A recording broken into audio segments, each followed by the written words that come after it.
This news update is brought to you by... Got kids? Then you need video on demand from Flow, with hours of entertaining shows and movies for boys and girls of all ages. There's always something to watch. Simply press the VOD button on your Flow remote. This is how we do TV. This is how we Flow. This is the Barbados Today afternoon news update for Thursday, January 7. Thank you for joining us. I am Marie-Claire Williams. Minister of International Business Donville Inniss says Barbados has a lot to celebrate on its 50th independence anniversary. Inniss was speaking last night following the launch of the year-long celebrations of Barbados' Golden Jubilee. I don't think we can thank our forefathers enough for what they did. We go along today, we have a wonderful healthcare system, an excellent education system, law and order is intact, our judicial system works, we have a stable democracy and a vibrant economy.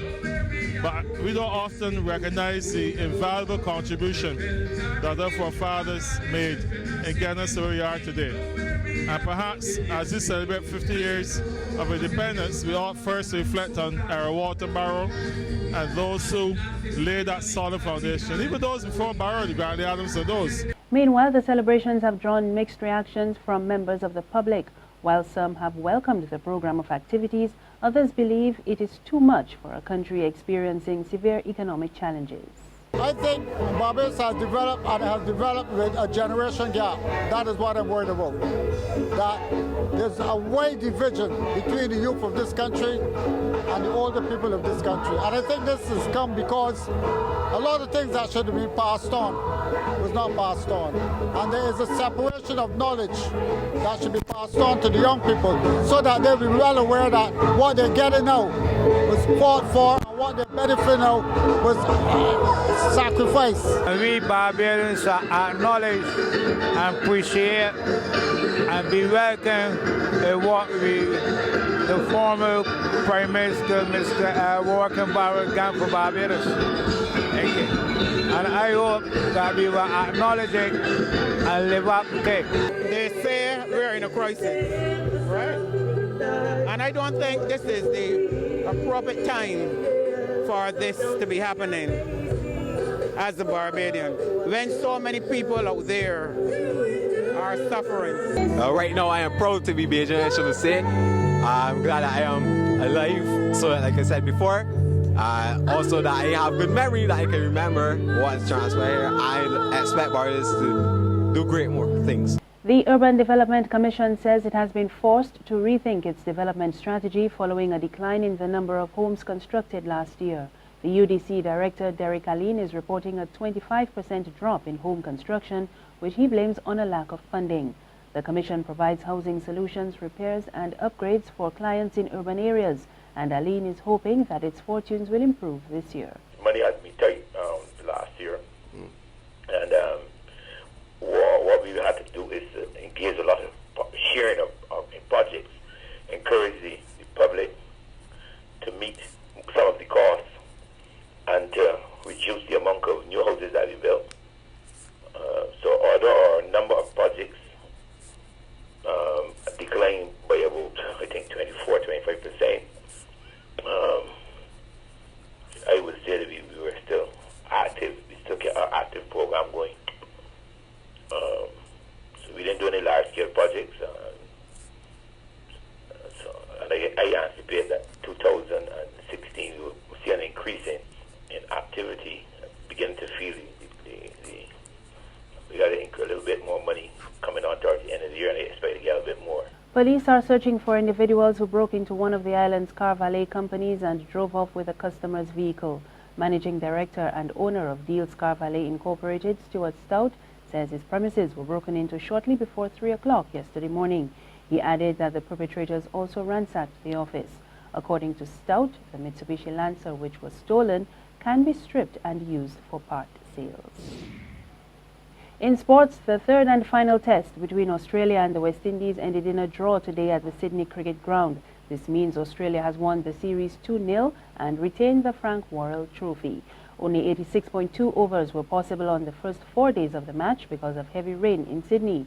West Indies resumed on 248 for 7 and were 330 all out before Australia's opener David Warner hit an 82-ball century as the Aussies reached 176 for 2. There's regional and international news after this short break. Secure your future, be financially strong. Since 1983, we have been there for you. A smart range of products, great tax benefits. We're the solution to your hopes and your dreams. The Barbados Workers Union Cooperative Credit Union. The Barbados Workers Union Cooperative Credit Union. Humble beginnings to smart loans, smart savings. Save smart and borrow smarter. That's the move for me. Stability, prosperity. We're the solution to your hopes and your dreams. The Barbados Workers Union Cooperative Credit Union. The Barbados Workers Union Cooperative Credit Union. In news from the region, police in Trinidad are reporting more than 1,000 cases of crimes were committed against children last year, and more than a third are related to sexual abuse. But the Trinidad and Tobago Police Child Protection Service says so far none of the perpetrators have been brought to justice. We get the details from TV6 News. The Child Protection Unit, which was set up in March 2015 to deal with recent cases of child abuse, says in some cases children are even enticed by offenders into performing sexual acts, such as offering them money or other material things. We're told in many instances the perpetrators are persons close to the child, someone in a position of trust. Although the unit is responsible for investigating the criminal aspect of such situations, the overall process leading to prosecution may be deemed a bit slow. The matters have been investigated. We have a lot of matters pending in relation to the offences, but no conviction thus far.